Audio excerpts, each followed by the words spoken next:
और वहीं उत्तराखंड कांग्रेस सरकार में कैबिनेट मंत्री रहे बद्रीनाथ के पूर्व विधायक राजेंद्र भंडारी ने अपने पत्नी जिला पंचायत अध्यक्ष रंजनी भंडारी पर लगे आरोपों को लेकर बयान दिया है। उन्होंने आरोपों को राजनीतिक द्वेष करार किया। उन्होंने कहा कि साल 2012 में लगे आरोपों को शीर्ष अधिकारियों ने जांच की थी।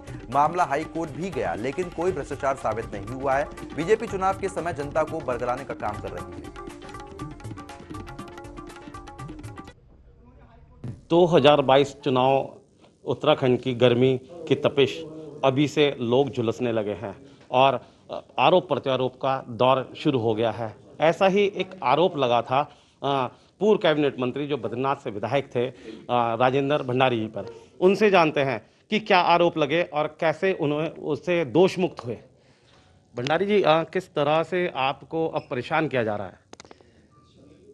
देखिए, उत्तराखंड में जो चुनाव हैं 2022 मुश्किल से 2 महीने 3 महीने रह गए हैं।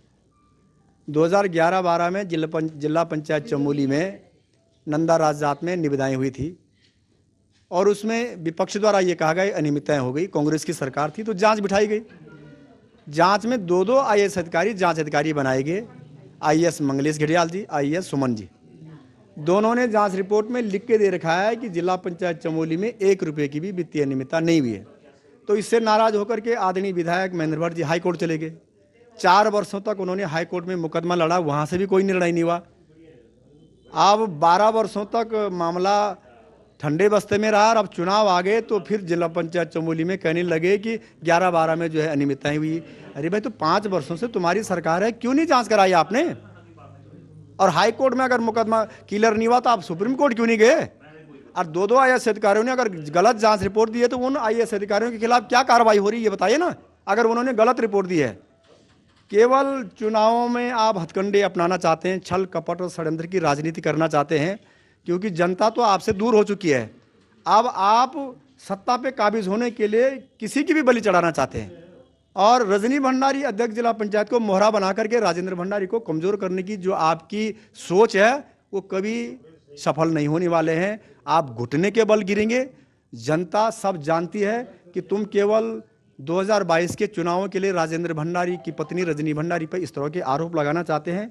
जनपद चमोली के लोगों ने जब चुनाव हुआ जिला पंचायत को तो बीजेपी का अध्यक्ष का सुपड़ा साफ हो गया। कहीं राजेंद्र भंडारी के सामने खड़े नहीं हो पाए। तो तुम अगर ताकतवर थे तो अध्यक्ष जिला पंचायत क्यों नहीं बना तुम्हारा? और आज 2 वर्ष रजनी भंडारी के हो गए, कोई जांच नहीं। अब चुनाव आ गए हैं तो रजनी भंडारी फिर दोषी हो गई है। अरे भाई, सत्ता की ताकत के बल पर चुने हुए प्रतिनिधियों का कितना उत्पीड़न करोगे? ठीक है, मैं जानता हूं तुम सत्ता की ताकत के बल पर रजनी भंडारी को हटाना चाहते हो और हटाएंगे तुम, ये भी मैं जानता हूं। आप हटाइए ना, पर रजनी भंडारी को हटाने से राजू भंडारी कमजोर नहीं होने वाला और ताकत बन करके आएगा और कांग्रेस की सरकार पूरे उत्तराखंड में आएगी, मेजोरिटी से आएगी। और जो भी लोग इस तरह के हथकंडे करेंगे, उत्पीड़न करेंगे, हमारी सरकार आएगी तो दूध का दूध और पानी का पानी होगा। और उसकी अगर हमारे खिलाफ कार्रवाई भी हुई तो न्यायिक व्यवस्था में हमें पूरा भरोसा है और न्यायालय में जरूर हमको न्याय मिलेगा। तो ये थे राजेंद्र भंडारी जो बता रहे थे कि चुनावी रंजिश चल रही है, जो जितने 4-5 साल कुछ नहीं हुआ, लेकिन अब 2011-12 में इनको एक तरह से क्लीन चिट मिल गई थी, लेकिन अब इन पर चुनाव आ गए हैं इसलिए इस तरह के आरोप लगा रहे हैं, लेकिन ये आरोपों से डरने वाले नहीं हैं। राहुल मिश्रा, TV 100, ऋषिकेश।